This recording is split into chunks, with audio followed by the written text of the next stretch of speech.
Welcome back to my podcast. I want to talk about a new topic that I just came across today, and it's about living on the ocean, the oceanic Airbnb strategy. Okay, so if you're ever look at a 12-month apartment lease or a mortgage rate, or even just a monthly utility bills and felt an itch to hit the reset button, because I know I have, like so much, today's episode is definitely for you. Today, we are talking about a concept that's been taking over my planning board lately. Like, I've been so into this. And I just wanted to share it, okay? And it's called the Oceanic Airbnb lifestyle. So why so why settle for fixed walls when you can turn continuous cruise ship itineraries into your primary residence, right?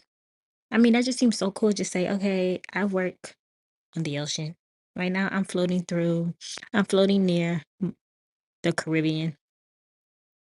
Just it just seems so cool to say, right? So we're diving into what this strategy actually looks like and how I've been building it. Like how the logistics works and why living on water might just be the ultimate blueprint for modern freedom. So sit back and relax because today we're gonna be getting into a few things. Not much because I'm still learning, but yeah. So let's break down the term. When people hear cruise ship living, they usually picture retirees, okay? It's more like older people who do this, okay? We don't really see too many young peoples or families, mothers, you don't see people like that doing it. So that's why I decided to like do my research and hop on this because I'm very interested in this lifestyle. So yeah, and everybody, I mean, a lot of people been moving abroad, and I still want to move abroad, and like I want to retire in Malaysia, but I also want to try cruise ship living because it seems really cool, right? So, and think about like a 90-day world voyage. Okay, when people see this, families or 1 week holidays, when they think of oceans and like a vacation, but what if you live there? It's not a vacation, but you live on the water, right? It's different. But the oceanic Airbnb strategy is like completely different. Think of it as a micro leasing on the water. Instead of committing to one long term contract in one city, okay, you strategically string together back to back cruise itineraries or even repositioning cruises, if you know what that is. We get into that later. Okay, I'll talk about that. Multi week legs or regional loops. You treat staterooms like short term rentals, but with the massive upgrade. Sounds so amazing. When you rent a traditional Airbnb, you're still paying for grocery runs, utilities, internet, cleaning, and transportation separately. With an oceanic setup, your stay includes your room, daily housekeeping, chef prepared meals, gym access, co working spaces, and transportation to a new port every few days, right? It's an all inclusive framework that turns travel from an expense into a baseline living cost. And it can be either the same price as you paying renting, or it can be cheaper than what you're paying. Now, why is this becoming the ultimate dream setup for, creators or anybody? Why I want to make this? It is it is because for online entrepreneurs, it comes down to three main pillars that I mapped out, okay?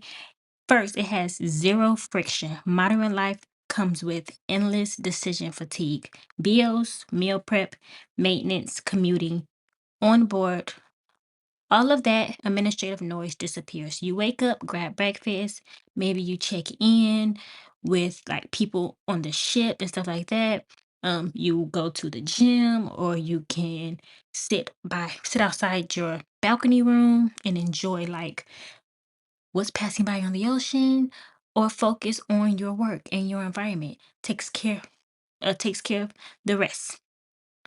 Second is the location agility. Imagine having a desk where your office window view changes from the Caribbean to Tokyo or to Alaska or to Vancouver, Canada, right? In a matter of days. I'm building I'm building my business while expanding my horizon in real time and doing it differently. Okay. The unconventional notary who is bridging the gap between five different pillars and living outside of the traditional life that America wants us to live. And third, the mindset shift. Living on the water strips away clutter. You quickly realize how little physical stuff you actually need to thrive. It forces you to streamline your systems, pack light, and focus purely on experience, growth, and leverage. That's what we all need at the end of the day. If this sounds like a lifestyle you want to map out, here's how you start testing the waters and what I am doing today.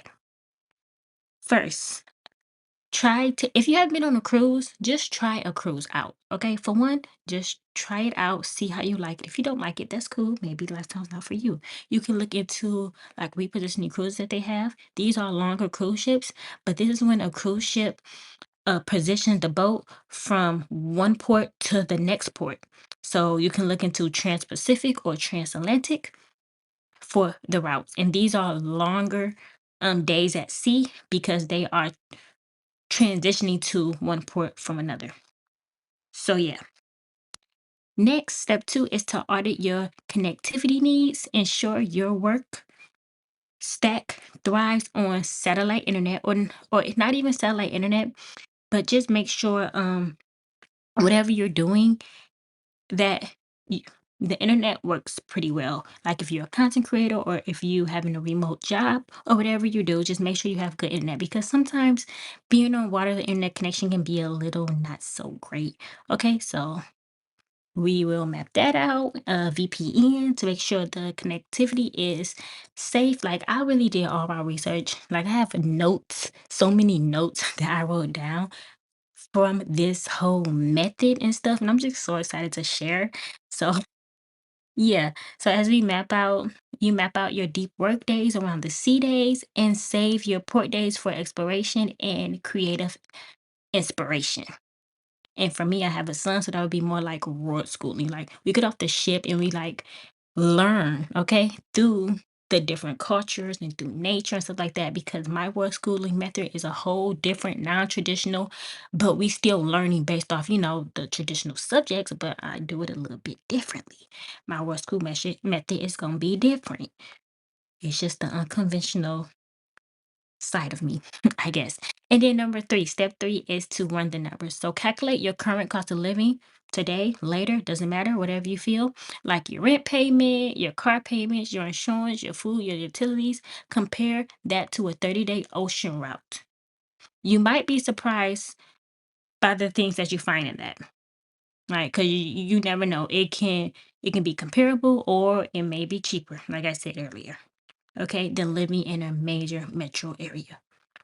Now, at the end of the day, home doesn't have to be anchored in concrete. It can be wherever you pack your bags. Fire up your laptop and set sail. Thank you so much for joining me in this live. And I hope you guys took something out of this and hope you guys got some amazing advice from this. And just comment on this video and let me know how you feel about it. What's your thoughts? And I'll see you guys in my next episode. If this topic sparked some wanderlust or inspired a new perspective on freedom, hit the subscribe button below, leave a review down below as well, and share this episode with a friend who needs a change of scenery. Until next time, keep building, stay curious, and safe travels. Thank you guys for listening, and I'll see you guys in my next episode.